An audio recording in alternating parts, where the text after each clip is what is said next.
Kiamat sudah semakin mendekat. Nanti ada golongan kedua. Golongan kedua ini menyelesaikan semua konflik yang ada di situ sampai Masjidil Aqsa dibebaskan. Fase ketiga, ini hadis Nabi ini, jangankan kita, orang Yahudi sendiri pun begitu yakin dengan hadis ini. Jadi Yahudi itu yang nggak diterima Nabi Muhammad sebagai Nabi. Nabi kan pernah menyampaikan di puncak fase ketiga mereka berlindung di pohon-pohon, diberi nama dengan korkot. Itu saking yakinnya dibanyakin ditanam pohon korkot sekarang. Ini hadis termasuk ayat tadi berbicara tentang konfrontasi militer. Problemnya apa? Ternyata waktu kejadian kemarin itu pembuktian hadisnya kembali mengkonfirmasi benar nggak yang di Quran, benar nggak yang di hadis. Itu kan masyarakat dikasih senjata. Di video banyak di YouTube. Pada periode ketiga ada konfrontasi luas. Semua masyarakat Yahudi yang ada pada masa itu diberikan senjata, lindungnya di balik pohon korkot. Itu yang menjadikan pertarungan semestanya menjadi meluas. Itu maksudnya.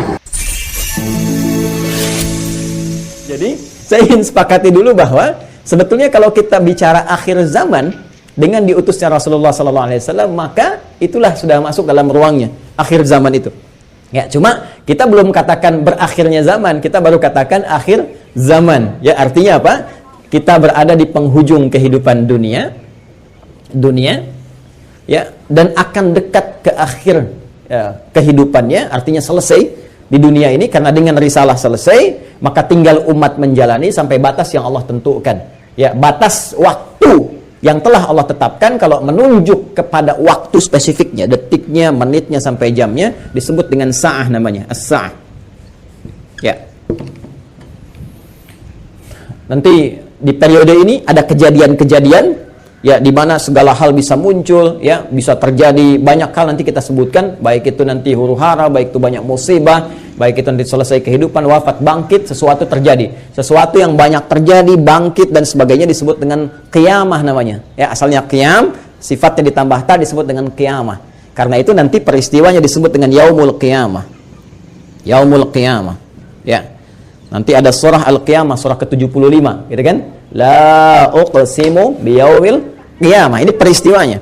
Tapi kalau kita ingin menunjuk kepada waktunya spesifik, ya, berakhir nih waktunya, selesai, sehingga terjadi kiamat yang dimaksudkan. Kita serap ke dalam bahasa Indonesia menjadi kiamat. Ya, berakhir waktunya disebut dengan sa'ah. Sa'ah menunjuk kepada, kalau sekarang dalam bahasa Arab standar sekarang sa'ah disebut jam. Ya, jam ada detiknya, kan sa'alan. Jam berapa sekarang? Ya, sampai ke detiknya, sampai ke menitnya dan seterusnya, itu menunjuk kepada waktu ini disebut dengan sa'ah. Ya, karena itu teman-teman sekalian, ketika Allah menegaskan kapan terjadi tepatnya terjadi kiamat ini, menunjuk pada waktunya, itu hanya milik Allah Subhanahu wa taala, prerogatifnya. Ya, karena itu di Quran surah ke-31 Luqman, di ayat ke-34, ayat terakhir, hal pertama dari 5 hal yang menjadi hak prerogatif Allah, kalimatnya langsung menggunakan kata sa'ah. Innallaha 'indahu 'ilmus sa'ah. Ini kalimatnya menggunakan apa? Sa'ah. Ya, di hadis Muslim nomor hadis yang ke-8 disebut dengan hadis Jibril, ya, alaihissalam, ketika beliau bertanya mengonfirmasi kepada Rasulullah, ya, Sayyidina Muhammad SAW bertanya tentang kapan tepatnya terjadi kiamat. Maka kalimat terakhirnya ketika bertanya tentang iman, Islam, ihsan, mata sa'ah. Mata sa'ah, kapan tepatnya terjadi kiamat? Nabi menjawab, mal mas'ulu anha bi'alama minas sa'il. Kenapa penting saya sebutkan ini? Nah, ada langsung firman Allah dalam Al-Quran, pembukaan satu surah, di surah ke-54 Al-Qamar. Ya, Al-Qamar. Dalam pandangan Allah, Allah menyebutkan bahwa ketika Rasulullah diutus sebagai Rasul di akhir zaman, artinya zaman ini terakhir dalam kehidupan, nggak ada nanti umat yang baru lagi, nggak ada Rasul diutus lagi dan sebagainya. Itu sudah Allah mendeklarasikan satu pembuka kalimat dalam firman yang sangat singkat tapi tajam sekali. Iqtarabatis sa'ah. Iqtarabatis sa'atu wansyaqqal qamar. Quran surah ke-54 ayat yang pertama. Jadi Allah sudah menyampaikan sejak Nabi SAW diutus kurang lebih 15 abad yang lalu, kan? Allah menyampaikan iqtarabatis sa'ah. Ya, masa itu sudah dekat.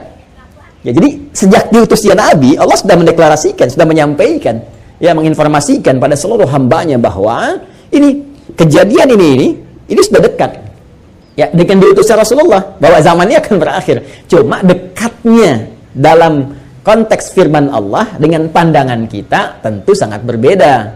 Ya, karena dimensinya tidak serupa, sifat-sifatnya jauh berbeda, kan? Maka demikian pula memahami firman Allah tidak menggunakan pendekatan akal manusia. Jangan kita katakan dekat dengan ukuran kita, tidak. Lihat ukuran Allah. Ya, di mana ukuran Allah? Lihat surah Al-Ma'arij misalnya, ayat yang ke-6. Innahum yarawnahu ba'ida wa narahu qariba. Ya, Mereka melihatnya masih panjang, kami melihatnya dekat. Kenapa? Karena ukuran waktu di sisi Allah, ya, itu sudah nggak pakai ukuran standar manusia lagi. Beda dimensinya. Ya, kita keluar dari wilayah kita di Indonesia dengan Malaysia sudah beda 1 jam. Ya, kita bisa ke Amerika, ke Kanada, itu sudah beda terbalik. Bisa di sini siang, sana malam. Ya. Baik, jadi apalagi kita ukur dengan konteks kehidupan akhirat. Ya, ya ketika Allah berfirman dengan kita di sini, ya antara kehidupan di luar bumi, di langit saja misalnya, itu yang sudah tidak ada gravitasi lagi, sudah gravitasi 0, itu perbedaan waktunya sudah berbeda jauh. Makanya ketika Al-Quran menginformasikan fi yaumin kana miqdaruhu alf sanatin mimma ta'udun, ya ada 1 tahun bisa beda 1000 tahun. Dalam konteks orang dihukum di neraka bisa seharinya serasa 50.000 tahun, sehari bisa 1000 tahun. Artinya kalau Allah katakan misalnya 7 hari, berarti masih 7.000 tahun ya. Ya, 2 hari berarti masih 2.000 tahun dalam konteks terkecilnya, dalam pandangan kita. Tapi kita tidak tahu kapan itu terjadi. Secara singkat, Allah sudah mengatakan bahwa sejak Rasulullah SAW diutus, ini keadaan sudah akhir zaman. Ya kan? 1.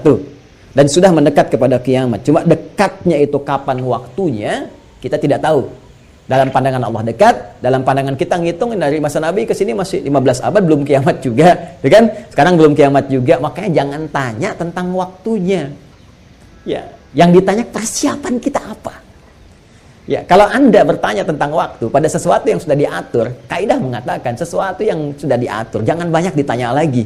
Nanti menjadi semakin tidak teratur keadaan Andanya. Ya, matahari terbit dari timur, tenggelam di darat. Masih Anda tanya, kenapa terbit dari timur? Itu kurang kerjaan. Ya, kurang kerjaan. Ya, kenapa malam gelapnya? Itu kurang kerjaan. Jelas ya? Kenapa? Karena sudah kita mengerti, itu ma'lumun bid-darurah, sudah dipahami, sudah dimengerti. Naluri kita sudah bisa membaca, akal kita sudah mengetahuinya, ditanamkan dalam diri kita. Karena itu, sesuatu yang sudah Allah atur, jangan ikut-ikut mengatur lagi. Ya, Nabi pernah ditanya tentang kiamat, Nabi tanya, bagaimana persiapan kamu kalau terjadi besok? Jangan tanya waktunya. Karena Allah rahasiakan semua itu, supaya memberikan getaran pada jiwa kita, dan katalis pada diri kita, untuk meresponnya dengan semangat beramal dan menyiapkannya. Itu poinnya. Baik, jadi kalau kita sudah pahami ini semua, bahwa kita hadir saat ini, aktivitas kita ada di penghujung zaman, artinya memang kita sudah berada di akhir zaman, tapi kita tidak tahu kapan zaman berakhir. Tapi kita bisa melihat tanda-tanda yang disampaikan Rasulullah SAW di setiap perubahan-perubahan yang terjadi di akhir zaman itu. Perubahan-perubahan inilah yang menjadikan kita mesti menghadapi tantangan-tantangan yang dimaksudkan. Karena setiap era perubahan tadi itu ada tantangannya tersendiri, tahadiyatnya sesuai dengan karakteristik umatnya.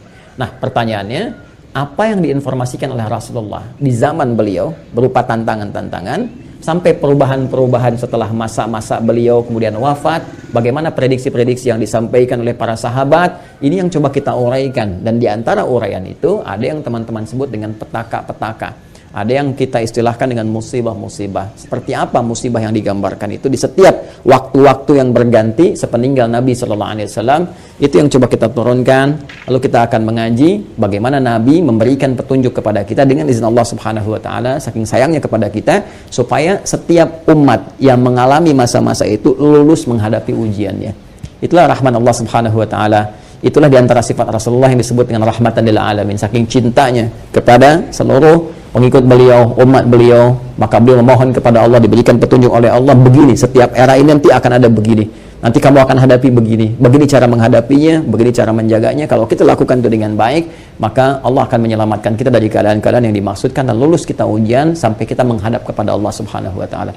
Kehidupan ini sebentar, ya sebentar. Jadi kalau kita terlampau banyak mainnya, sayang.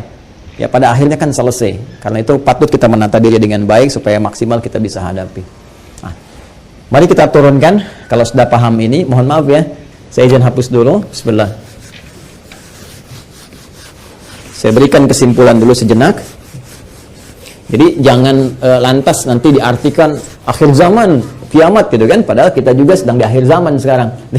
Rasulullah diutus Rasul akhir zaman. Sekarang kita ustadznya ustadz akhir zaman gitu kan. Dan ada presiden akhir zaman, menteri akhir zaman, lurah akhir zaman, termasuk juga sekolah-sekolah akhir zaman dan sebagainya. Tapi zaman itu sampai berakhir seperti apa tahapan-tahapannya, bagaimana ujiannya, itu yang kita lihat ya.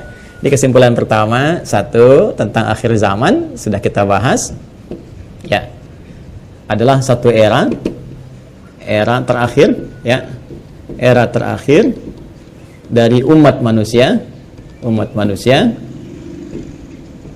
yang beraktivitas, ya kan, di bumi. Ini dia era terakhir dari umat manusia yang beraktivitas di bumi. Jelas ya? Nah, ditandai dengan diutusnya rasul terakhir yaitu Rasulullah Sayyidina Muhammad sallallahu alaihi wasallam, ya kan? Sallallahu alaihi wasallam. Nah, kemudian karena siap rasul itu membawa petunjuk, juga diberikan petunjuk berupa hudan terakhir. Nah, itu berupa Al-Qur'an. Karena Al-Quran pun ketika diturunkan Allah menyebut dengan hudan. Buka Quran surah kedua Al-Baqarah di ayat 185. Syahrul Ramadan alladzi unzila fihi al-Quran hudan linnas. Ya, hudan linnas wa bayyinatin minal huda wal furqan. Baik, sekarang dari sejak diutusnya Rasulullah sudah masuk akhir zaman, bagaimana perjalanan? Nah, kalau kita turunkan dari sini di masa Rasulullah SAW, sampai dengan kita sekarang, ya. Sampai kita sekarang di masa kini kurang lebih ada sekitar 15 abad. Nah, sekarang kita akan bicara tentang bagaimana Rasulullah SAW menyampaikan tentang berita-berita nubuat itu tentang berita besar yang terjadi dibawa oleh utusan. Ya, orang menyampaikan nubuat disebut dengan nabi, pembawa berita besar. Beritanya disebut dengan naba, karena itu ada surah An-Naba. Ya, amma yatasaalun 'anil naba'il 'azim, ya. Nah, ini nanti ada nubuat-nubuat beliau yang disampaikan kepada para sahabatnya, terlacak sampai dengan ke kita tentang peristiwa-peristiwa yang terjadi di masa-masa sampai mendekat kepada waktunya berakhir, as-sa'ah, ya, as-sa'ah. Ya. Ini karena akhir di sini akhir selesai gitu, nggak bisa ditulis lagi, dan karena kita di sini ya dekat ya, tapi kan nggak tahu masanya kapan. Jadi kurang lebih ginilah ya, supaya agak ngeles sedikit bahwa papan tulisnya udah nggak cukup. Jadi gini ya, teman-teman sekalian, saya turunkan ke sini. Baik, sekarang saya beri contoh begini misalnya. Ya, ini hadis yang populer saja. Saya langsung ambil dari hadis riwayat Muslim. Hadis riwayat Imam Muslim. Ya, nomor hadis yang ke-8. Nanti ada bab tentang iman, Islam dan ihsan. Ya, dikenal juga dengan hadis Jibril dan banyak dikutip oleh para ulama, termasuk juga Al-Imam An-Nawawi dalam Al-Arba'in. Dari 42 hadis beliau mengutip ini, teman-teman sekalian, di hadis yang kedua setelah innamal a'malu binniyat, masuk hadis ini. Ya, an Abi Hafs Umar bin Khattab radhiyallahu ta'ala anhu, qala bainama nahnu julusun 'inda Rasulillah sallallahu alaihi wasallam, ittala 'alaina rajulun shadidu bayadit thiyabi, shadidus sawadis sa'ari, la yura 'alaihi atharus safari. Nah, kemudian setelah itu dia datang kepada Nabi sallallahu alaihi wasallam, fajlasa ila Nabi sallallahu alaihi wasallam, fasnada rukbatayhi wa wada'a kaffayhi ala fakhidhihi, faqala ya Muhammadun akhbirni 'anil Islam, dijawab oleh Nabi, akhbirni 'anil iman, dijawab oleh Nabi, akhbirni 'anil ihsan, dijawab oleh Nabi, terakhir kemudian mata sa'ah. Ya, bertanya tentang tanda-tanda as-sa'ah. Kapan ini ya terjadi tepatnya kiamat? Nabi menjawab, mal mas'ulu anha bi'alam min as-sa'il. Ya, tidaklah yang ditanya lebih tahu daripada siapa yang bertanya. Ya, tidaklah yang ditanya lebih tahu daripada yang bertanya. Jadi yang ditanya Rasulullah SAW ini kan Jibril, dekat dengan Allah. Allah Subhanahu Wa Taala berikan wahyu lewat Jibril sampaikan kepada Rasulullah. Tentunya ya malaikat Jibril lebih tahu dibandingkan dengan saya. Ya, ini juga pertanda ada dua hal. Pertama, pertanda ujian yang disampaikan malaikat kepada Nabi Muhammad supaya tidak mengarang sesuatu di luar apa yang Allah wahyukan kepadanya. Dan ini membenarkan risalah Nabi Muhammad SAW. Yang kedua juga salah satu pertanda bagaimana ta'zimnya, ya, kagumnya malaikat Jibril kepada Nabi Muhammad karena merasa Rasulullah lebih dekat dengan Allah Subhanahu Wa Taala. Bagaimana dipuji dalam Al-Quran, wa innaka la'ala khuluqin 'azim, dijamin surga sebelum wafatnya, inna a'tainakal kautsar. Ya, tentu ada pertanyaan dari malaikat, nih hamba luar biasa disayang Allah, dan hamba manusia yang sudah pada tingkat tersayang dari Allah itu melebihi malaikat.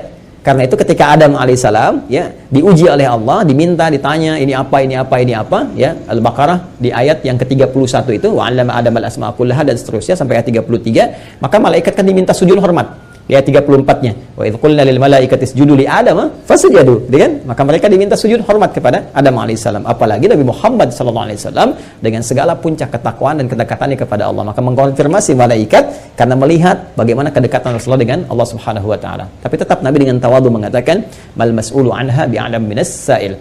Ya, kemudian bertanya an amaratiha, maka akhbirni, ya, an amaratiha, maka sampaikan kepadaku. Ya, informasikan, maksudnya kepada malaikat Jibril ini supaya didengar oleh sahabat-sahabat yang lain.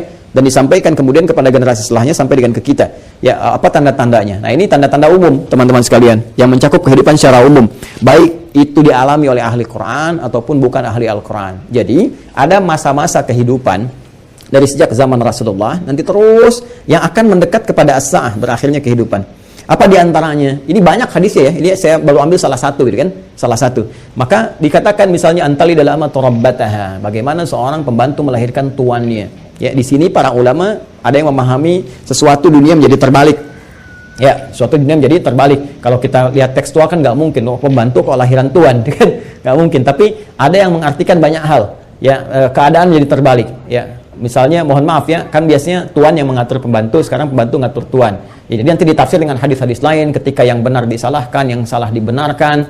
Kemudian pembantu melahirkan tuan, ada yang mengartikan dengan perzinahan, ya selingkuh antara pembantu dengan tuan, dengan majikannya dan sebagainya, atau majikan memanfaatkan tuan dan sebagainya. Ya, ada kalimat-kalimat seperti itu. Wa antaral khufata rawatal alata. Ya, kemudian Anda bisa melihat kata Nabi sallallahu alaihi wasallam bagaimana pada masa itu orang-orang Badui yang ya dari jauh dari pedesaan tiba-tiba mendapatkan sesuatu yang luar biasa sampai ya tatawaluna fil bunyan, lomba meninggikan bangunan.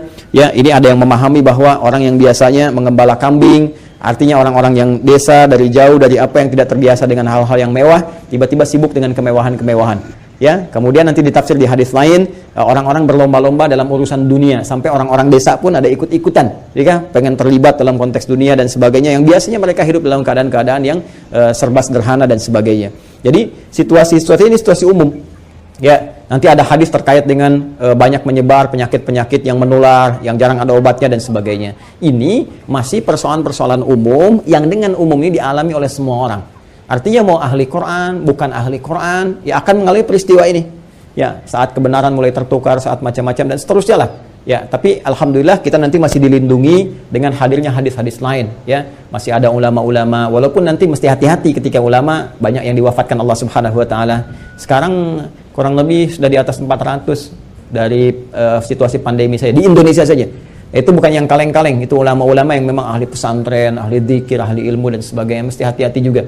Ya, alhamdulillah kita masih ada orang-orang yang istighfar, bangun di malam hari, orang-orang yang mendekat kepada Allah, orang-orang yang taubat, masih kita dilindungi oleh Allah. Ya, jadi keadaan-keadaan ini, tapi petunjuk-petunjuk ke arah ini sudah mulai terasa. Artinya Nabi menyampaikan setelah kehidupan beliau akan dialami masa-masa ini. Ya, jadi masa-masa ini sudah terjadi fitnah kubra dari masa tabi'in, ya, dari masa sahabat akhir-akhir ke tabi'in. Setelah itu kan ada juga peristiwa-peristiwa ini. Sampai juga di kita sekarang pun kita rasakan peristiwa itu. Tapi jangan disimpulkan berarti besok kiamat. Jumat lagi gitu ya. Nah, jangan-jangan ngambil kesimpulan gitu juga. Ada variabel-variabel lain yang harus kita pahami, tapi kita mesti waspada. Ini berupa fitnah. Ini yang saya maksudkan. Ini ujiannya. Ujiannya.